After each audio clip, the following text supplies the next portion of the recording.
I've been using an Apple Watch Ultra ever since it first came out because it was the first Apple Watch I felt like would meet what I needed on a day-to-day basis. I'm talking about roughly 2 days of battery life, insanely durable titanium chassis with a sapphire crystal display, as well as things like 100 meters of water resistance.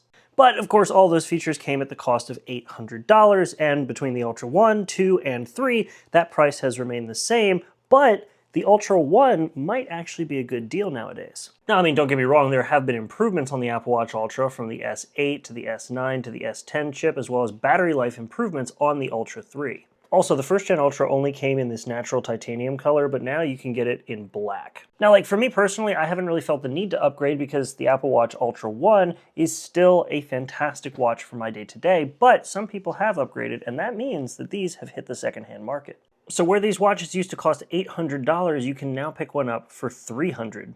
And like this first one I clicked on has an aftermarket watch band, but it looks like the seller is also shipping it with 3 Alpine loops. These were $100 each when they were new bands. Now, like I'm sure for some of you, you're going to be worried about things like the cosmetics. Is it all scratched up and worn out? How's the battery life? Does it still get good battery life? Well, let me just tell you what my experience has been. When it comes to cosmetics, I have not been easy on this watch. I've gone swimming with it, I've gone hiking with it, climbing, I've worked on cars with it, and it still looks great. There's some minor scratches here and there, nothing on the sapphire crystal display, and honestly, the first thing to wear out wasn't the watch, but it was the watch band. So in terms of cosmetics, yeah, this thing is completely fine, especially considering it only came in natural titanium, so if you do manage to scratch it, it hides it pretty well because it's not cutting through black anodization. As for battery life, that's a bit of a different story. It's still good battery life. Like I've had this thing on since about 8 this morning, and it's only at 96% at time of recording, which is 130. And that's with my Apple Watch's battery health sitting at 85%.